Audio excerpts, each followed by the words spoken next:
Shalom. Dengan penuh syukur saya ingin menyampaikan ucapan selamat mensyukuri hari kebangkitan Tuhan kita Yesus Kristus. Boleh balik kiri kanan dan mengatakan selamat mensyukuri hari kebangkitan Yesus Kristus Tuhan kita. Sila jabat tangan kalau bisa. Terima kasih.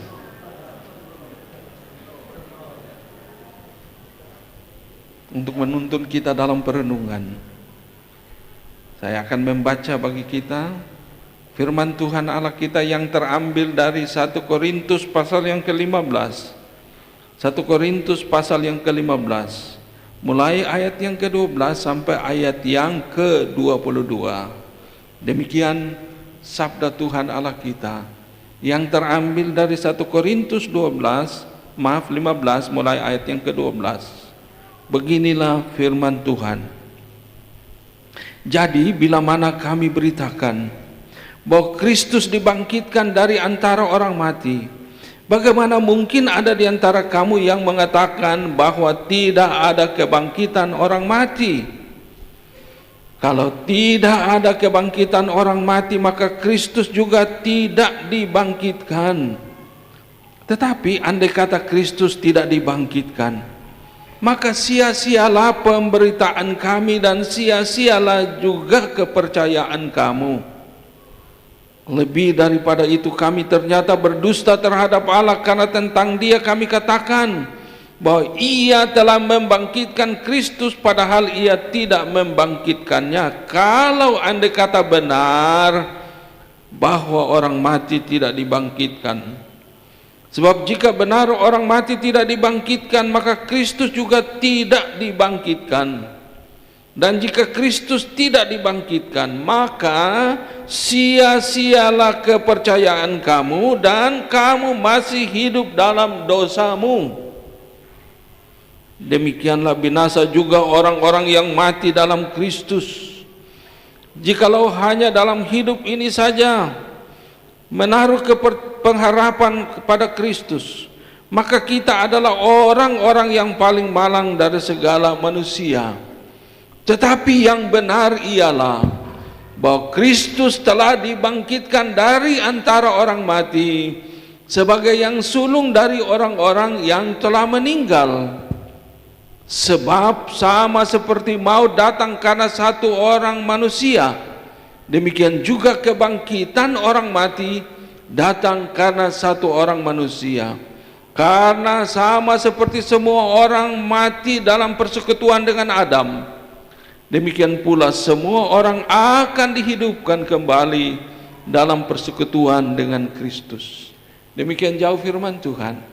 Kiranya Tuhan memberkati dan meneguhkan kita sekalian. Haleluya. Amin. Kekasih Tuhan, saya awali dulu dengan meminta sekali lagi, coba balik kiri kanan dan tanya. Pertanyaannya begini: apa kamu percaya ada kebangkitan orang mati? Yo, tanya.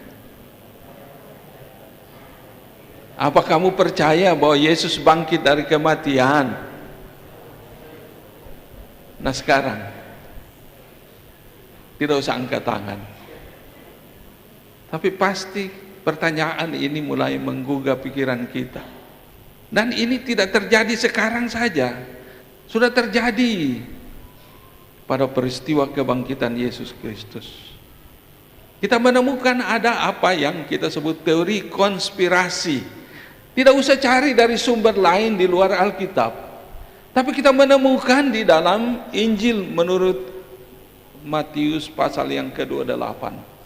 Di sana diterangkan bahwa yang menjadi saksi kebangkitan Yesus Kristus adalah para pasukan elit Romawi yang menjaga kuburan Yesus. Dan ia terbukti bangkit dari kematian karena kebangkitannya itu disaksikan oleh mereka dan dinyatakan oleh malaikat Tuhan yang terutus untuk tugas pemberitaan tentang kebangkitan itu. Lalu waktu mereka kembali, mereka memberitahukan kebenaran yang mereka lihat, mereka saksikan dengan mata kepala sendiri. Tetapi yang terjadi adalah Imam-imam kepala merasa terganggu, pemimpin-pemimpin merasa terganggu. Lalu mereka menyogok satu dengan yang lain untuk tutup mulut. Pasukan elit mulutnya disumbat dengan uang, sehingga dia tutup mulut dan memutarbalikkan fakta tentang kebangkitan Yesus. Bukan itu saja, kita menemukan dalam sepanjang kitab suci Alkitab kita. Kita ambil contoh di dalam kitab Kisah Rasul pasal yang ke-17. Kalau Rasul Paulus memberitakan tentang Yesus yang bangkit dari kematian sebagai bagian dari berita Injil Kerajaan Allah, di mana olehnya Yesus wafat di atas kayu salib kemudian bangkit. Lalu ada orang yang dijamah oleh Tuhan dan terbebaskan. Tetapi ada sebagian orang, khususnya orang-orang Yunani yang serba rasional, mereka berkata, mana mungkin ada kebangkitan dari orang mati. Mereka tidak percaya. Mereka mundur dari Rasul Paulus. Tetapi juga ada di dalam Kisah Rasul pasal yang ke-23. Di situ diterangkan tentang adanya kelompok orang-orang yang disebut orang Saduki, yang tidak mempercayai adanya kebangkitan dari antara orang mati. Kekasih Tuhan. Jadi kalau kita berkata, saya percaya akan kebangkitan Yesus dari antara orang mati, orang lain berkata, itu urusan kamu kan, bukan urusanku. Kamu percaya, aku tidak percaya, kata mereka. Dan perdebatan ini sudah lama terjadi. Tetapi kalau kita berkata, aku percaya bahwa Yesus dibangkitkan dari antara orang mati, maka pernyataan kita itu tidak sekedar faktor iman. Pernyataan kita itu ada dasar yang dapat dibuktikan secara ilmiah. Dan Rasul Paulus menggunakan pendekatan itu tatkala ia berbicara tentang kebangkitan dari kematian. Lalu ia mengatakan begini, tetapi mungkin ada orang yang bertanya, bagaimana orang mati dibangkitkan, dan dengan tubuh apakah mereka akan datang kembali? Hai orang bodoh, apa yang engkau sendiri tabur tidak akan tumbuh dan hidup kalau ia tidak mati. Dan yang engkau tabur bukankah tubuh tanaman yang akan tumbuh, tetapi biji yang tidak berkulit, umpamanya biji gandum dan biji lain. Tetapi Allah memberikan kepadanya suatu tubuh seperti yang dikehendakinya. Ia memberikan kepada tiap-tiap biji tubuhnya sendiri. Di sini Rasul Paulus menerangkan hal yang dipahami oleh orang-orang desa sekalipun. Kamu mau menanam, dan kalau kita tanam, itu menggambarkan bahwa bibit itu mati dahulu. Dan bibit itu tatkala dia tumbuh, maka akan terlihat ada tubuh khusus padanya, ada tanaman khusus yang ada padanya. Sehingga olehnya kita menemukan di sini bahwa Rasul Paulus mengajak orang-orang yang sok mempertahankan kemampuan berpikir mereka dengan berkata, hei kamu sangat bodoh, kamu lihat saja apa yang kamu tanam, harus mati dahulu, kemudian dia tumbuh, atau dalam bahasa lain dia bangkit, yang olehnya kematian itu menjelaskan bahwa ada kepastian bahwa semuanya bisa berakhir. Tetapi di dalam Yesus kita menemukan ada rahasia kebangkitan yang luar biasa yang menjelaskan bahwa ternyata kebangkitan itu fakta yang tidak dapat tersangka. Kadang-kadang sebagai orang Kristen kita keder kalau orang menggugah iman kita. Tetapi iman itu sendiri adalah dasar dan bukti dari hal-hal yang tidak kita lihat. Iman itu sendiri adalah bukti dari apa yang kita harapkan. Tetapi orang akan tetap berkata, itu kan imanmu bukan imanku, kata mereka. Tapi dengarkan, ilmu pengetahuan bisa membuktikan bahwa kebangkitan itu ada. Kehidupan sesudah kematian itu ada. Anda tentu tahu, ada orang yang mati medis. Jadi mati medis itu artinya semua sudah tidak berfungsi lagi, dan sampai terakhir otak tidak berfungsi, selesai. Tapi kemudian dia bangkit. Lalu dia mengisahkan tentang pengalaman dalam mengalami kematian itu sendiri. Tapi bukan satu orang saja, tetapi banyak orang yang dapat menjadi saksi tentang pengalaman mati medis, kemudian bangkit lagi dan bersaksi tentang kehidupan sesudah kematian. Dan sekali lagi itu bukan terjadi hanya bagi satu orang, tetapi banyak orang, sehingga ilmu pengetahuan dalam teori yang disebut teori frekuensi menegaskan bahwa jika satu peristiwa itu terjadi berturut-turut, maka peristiwa itu sendiri adalah fakta, dan fakta itu adalah bukti tentang yang dipertanyakan. Sehingga dalam kaitan ini tidak harus ragu-ragu, karena di balik kehidupan manusiawi kita, tatkala hidup ini berakhir, tubuh manusiawi kita selesai fungsinya, maka ada kehidupan di sana yang dapat dibuktikan kebenarannya. Amin. Amin. Nah, dengan demikian jangan ragu-ragu, karena Rasul Paulus sudah meletakkan dasar untuk menolong kita mengerti secara rasional bahwa ternyata harus ada kematian, kemudian akan ada kebangkitan. Amin. Lalu kita juga melihat bahwa ilmu pengetahuan mendukung bahwa di balik kehidupan ini ada kehidupan yang olehnya kita bukan saja bersyukur atas apa yang diajarkan oleh Alkitab, tetapi mengambilnya menjadi bagian dasar dari iman kita. Dan iman kita tidak sekedar di awan-awan, tetapi untuk dihidupi kini dan di sini dalam menyerahi perjalanan kehidupan masing-masing. Karena itu untuk menolong kita. Tatkala kita berbicara tentang kebangkitan Yesus Kristus, maka kita menemukan bahwa ternyata kebangkitan Yesus itu adalah fakta sejarah. Saya ulangi, kebangkitan Yesus itu adalah fakta sejarah. Karena tadi disaksikan oleh orang-orang yang dapat dipertanggungjawabkan, para prajurit, walaupun pada akhirnya mereka disogok untuk memutarbalikan berita tentang kebangkitan, tetapi fakta itu tertulis.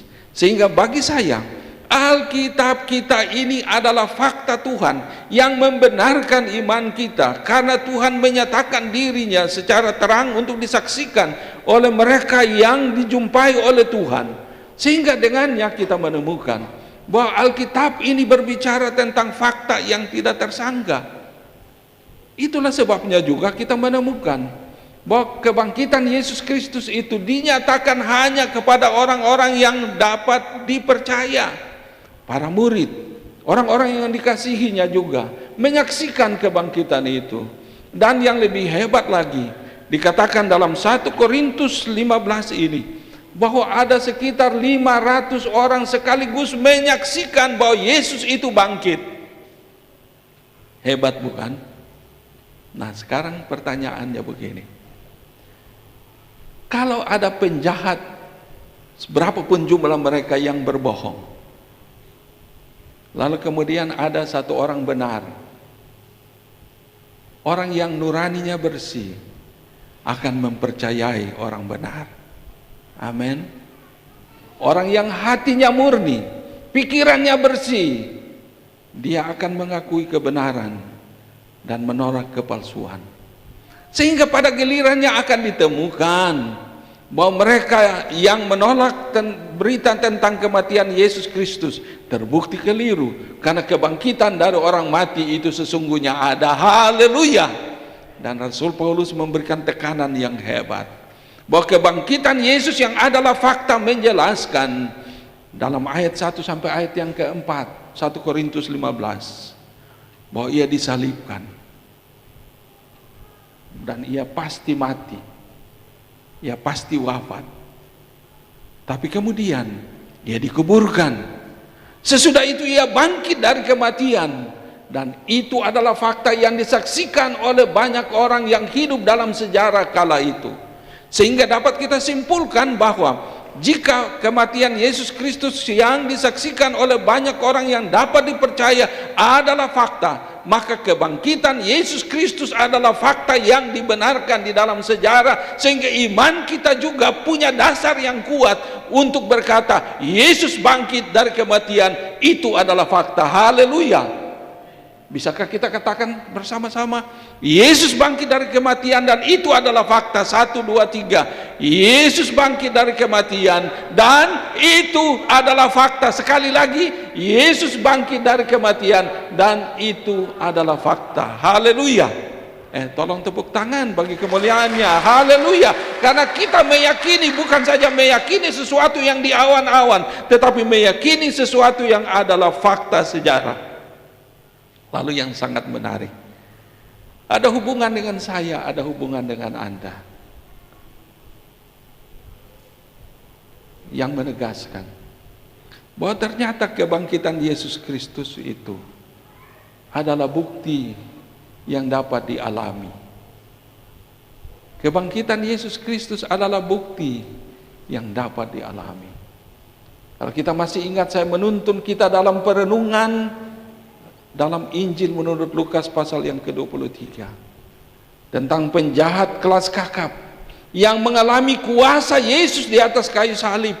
Kala dia berkata, Yesus ingatlah saya kalau engkau datang sebagai raja. Dan Tuhan Yesus berkata, hari ini juga engkau beserta aku di dalam Firdaus. Tetapi fakta itu dia sendiri yang mengalaminya. Dia mengalami pengampunan, dia mengalami pembebasan. Tetapi kepada orang Korintus, yang juga diteruskan kepada kita, ditegaskan oleh Rasul Paulus, bila mana kami beritakan bahwa Kristus dibangkitkan dari antara orang mati, bagaimana mungkin ada di antara kamu yang mengatakan bahwa tidak ada kebangkitan dari orang mati?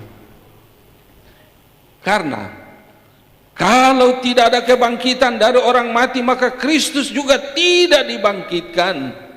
Tetapi andai kata Kristus tidak dibangkitkan, maka sia-sialah pemberitaan kami dan sia-sia jugalah kepercayaan kamu. Sudah saya katakan beberapa hari lalu, tidak ada orang yang berjumpa dengan Yesus yang dibangkitkan yang tidak mengalami perubahan. Saya ulangi, tidak ada orang yang bersua dengan Yesus yang bangkit itu yang tidak mengalami perubahan. Sekarang tanya hatimu, siapa kamu kalau dihadapkan kepada Yesus? Apakah kamu sudah mengalami kuasa kebangkitan itu dengan adanya perubahan, sehingga imanmu kepada Yesus menjadi kokoh, menjadi teguh, karena engkau bukan saja mengalami kuasa pengorbanannya, tetapi ada kuasa pengampunannya? Bukankah itu satu kebenaran batinia yang ada pada saya, ada pada Anda, dan hanya dapat disaksikan oleh Roh Kudus pada kita dan di dalam kita? Itu subjektif, tetapi pengalaman itu dialami oleh semua orang yang disentuh oleh Injil, disentuh oleh kuasa Yesus yang bangkit, di mana ada perubahan dari karakter yang lama, yang penuh dengan kebejatan dan kejahatan, menjadi manusia baru di dalam Yesus. Bukankah itu adalah fakta nyata dari sebuah kehidupan moral yang hebat? Haleluya, amin. Kecuali kamu sia-sia saja menjadi percaya, kecuali imanmu bukan iman yang sejati, kecuali imanmu itu asal jadi, asal pungut, asal masuk gereja. Tidak. Tetapi jika engkau disentuh oleh Yesus yang bangkit itu, maka ada kuasa yang membawa perubahan, membawa transformasi, sehingga Anda berdamai, didamaikan dengan Tuhan Allah. Dan indikatornya, ada kemauan baik untuk berdamai dengan sesama. Sehingga itu hanya menjelaskan bahwa di dalam Yesus yang bangkit itu, ternyata pemberitaan Injil tidak sia-sia. Karena ada kuasa yang terbukti kini di sini, yang semuanya dialami oleh saya, oleh Anda, oleh kita yang mengalami Tuhan. Yang lebih dari itu adalah ternyata kepercayaan kita tidak sia-sia, karena kepercayaan itu hidup di dalam kita. Bukankah begitu banyak orang yang siap untuk membayar harga bersaksi tentang Injil Kerajaan, sekalipun kehidupannya diancam, sekalipun nyawanya direnggut, tetapi mengapa mereka tetap bertahan? Karena nilai iman itu tertancap di dalam jiwa, dalam roh, dalam hati, yang olehnya apapun tidak dapat menggoyahkan. Sehingga kebenarannya adalah karena Kristus telah bangkit, maka kepercayaan kita, iman kita tidak sia-sia. Haleluya, amin. Bolehkah kita mengatakan sama-sama, karena Kristus telah bangkit, maka iman kita tidak sia-sia? 1, 2, 3. Karena Kristus telah bangkit, maka iman kita tidaklah sia-sia. Haleluya. Tepuk tangan bagi kemuliaan namanya. Haleluya.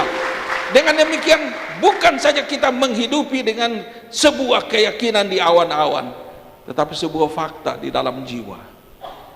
Saya mengalami kasih-Nya, saya mengalami pengampunannya, saya mengalami pembebasannya. Bisakah Anda memandang Dia dan berkata, Tuhan Yesus, terima kasih, karena Dikau Juru Selamat yang bangkit, maka kini aku hidup. Amin.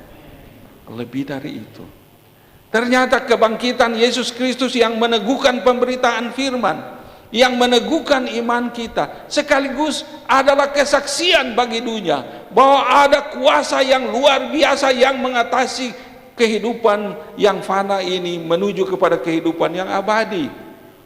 Mengapa demikian?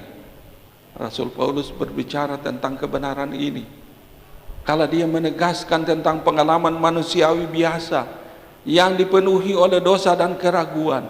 Tetapi dalam Yesus dia tegaskan bahwa dalam persekutuanmu dengan Kristus yang bangkit itu, engkau akan diteguhkan, engkau akan menjadi kokoh, engkau akan menjadi manusia berkualitas yang tahan banting. Karena apapun yang dijalani, dihidupi, dikerjakan tidaklah sia-sia di dalam Kristus yang bangkit itu. Haleluya. Nah, dengan demikian, kalau kita mensyukuri Yesus yang bangkit, maka kita punya jawaban atas pertanyaan bahwa sesungguhnya Yesus sudah bangkit. Amin. Mengapa begitu? Karena kebangkitan Yesus itu adalah fakta, disaksikan oleh orang yang tidak percaya, tetapi juga disaksikan oleh orang percaya.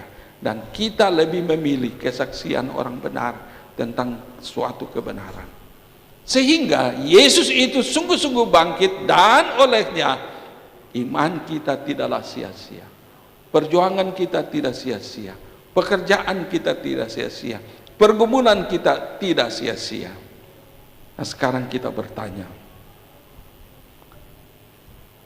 kalau Kristus telah bangkit, dan ada fakta dan bukti sejarah, kalau Kristus telah bangkit dan disaksikan oleh banyak orang, bahkan ia sendiri menyatakan dirinya bahwa ia hidup, haleluya, maka ini kebenaran yang tidak tersangga.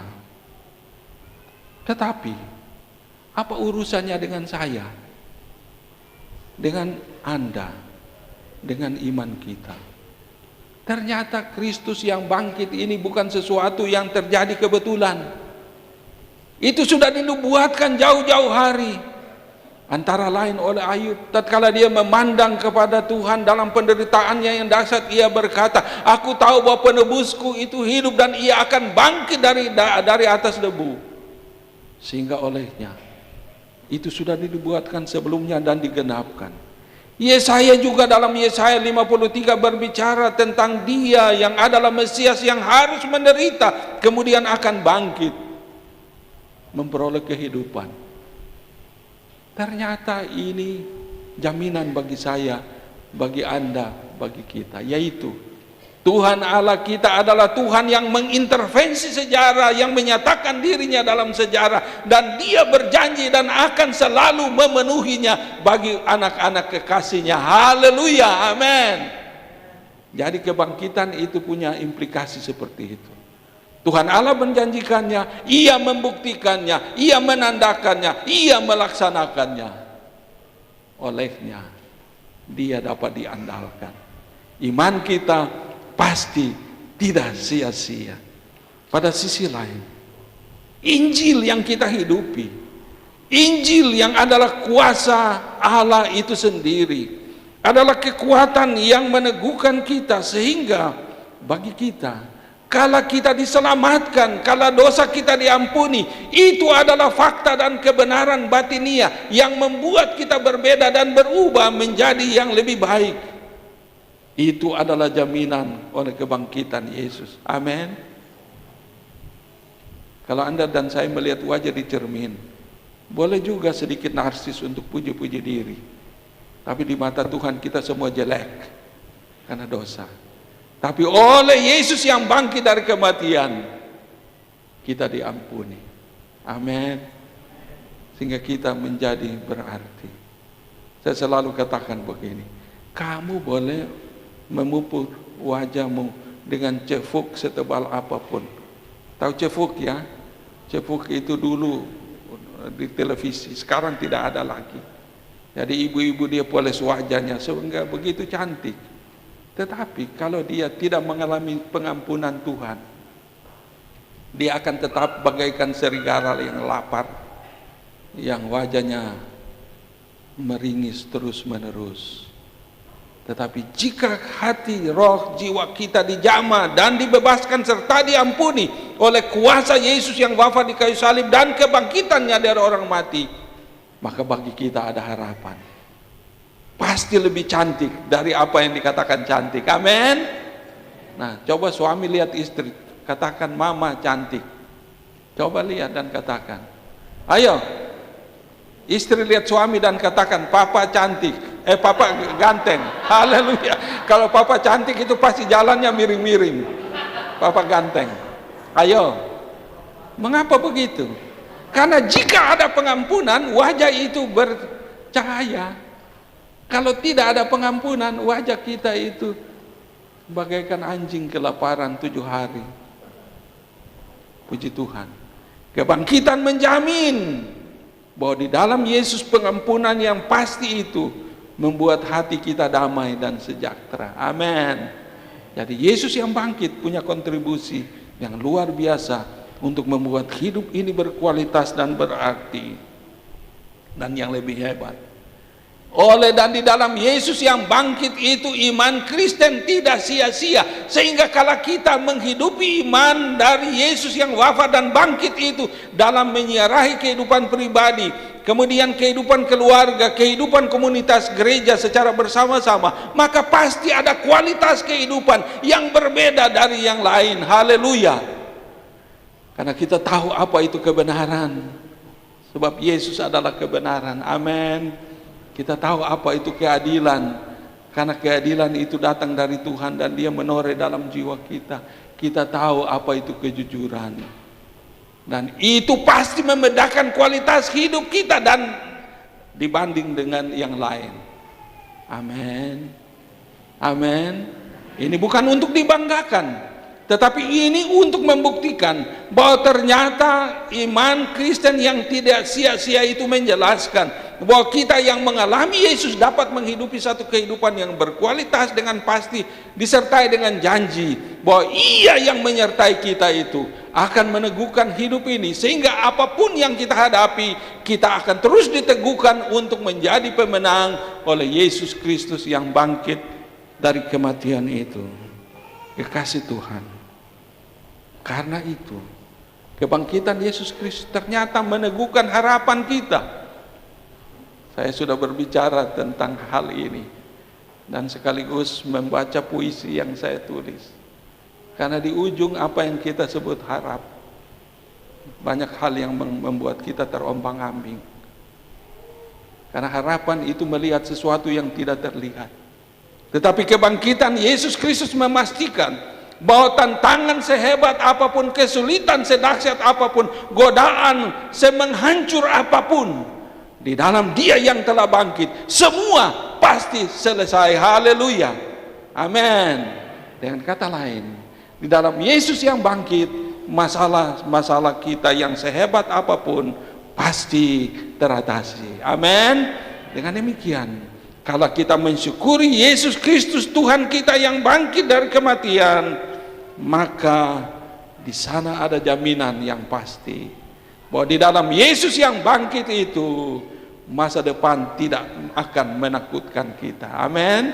Karena bersama Dia kita akan menjalani kehidupan sebagai pemenang. Karena Ia bukan saja contoh, Ia bukan saja model, tapi Ia adalah kuasa dan kekuatan yang sudah membuktikan bahwa Ia juru selamat yang hidup dan yang bangkit.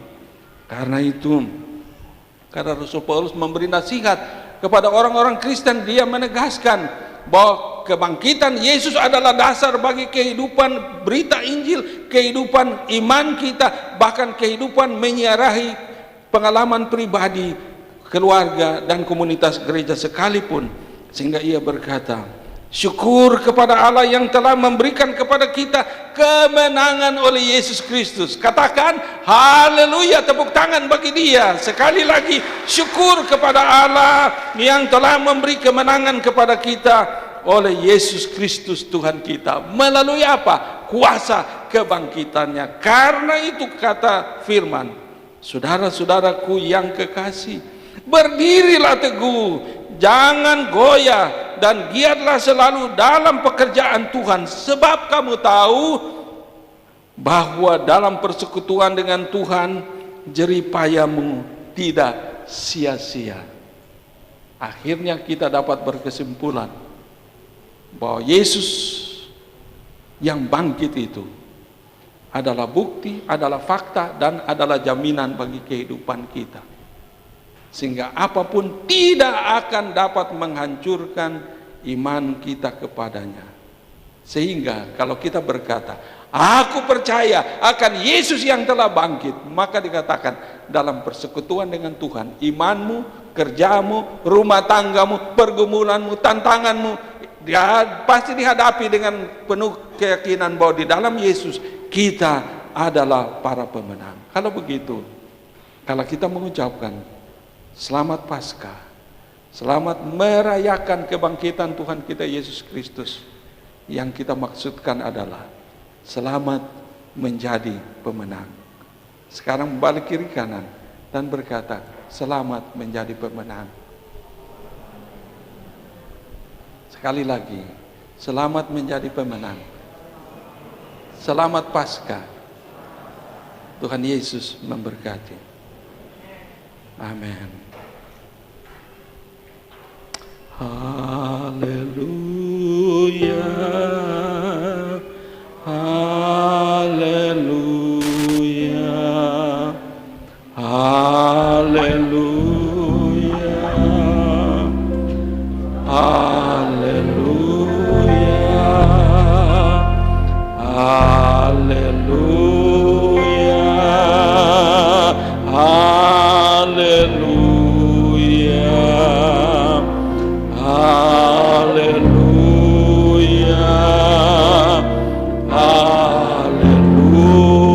Kita bangkit berdiri. Haleluya,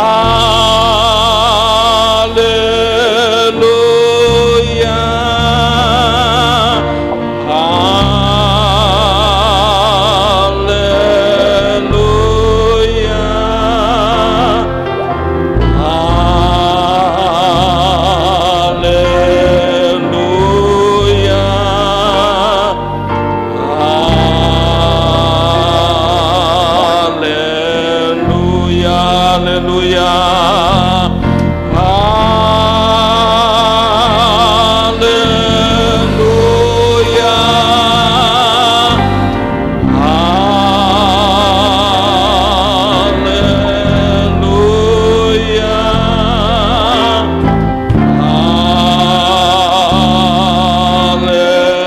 haleluya,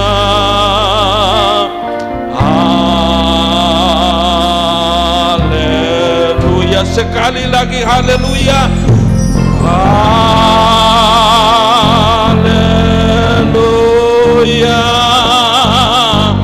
haleluya,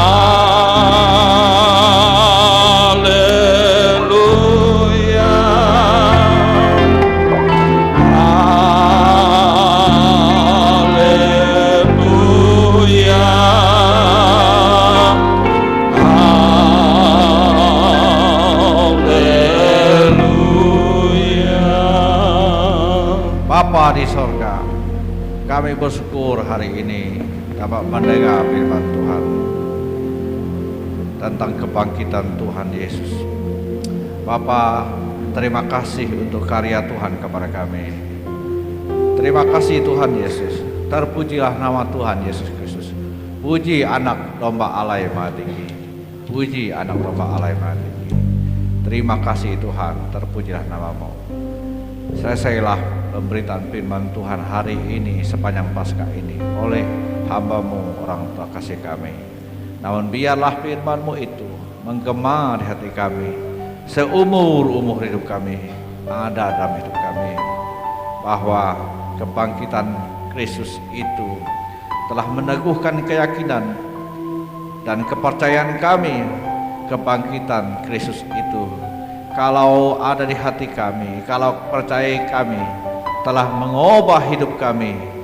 Hidup lepas hari kami diubah oleh kuasa kebangkitan itu. Terima kasih Tuhan. Berkatilah Bapa kekasih kami, orang tua kasih kami, hamba-Mu ini dalam pelayanannya. Terima kasih Tuhan. Dalam nama Tuhan kami, Yesus Kristus, kami persembahkan dan tutupkan firman Tuhan ini.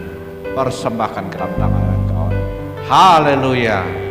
Amin. Silakan jemaat doa kembali. Baik Bapak Ibu kasih Tuhan.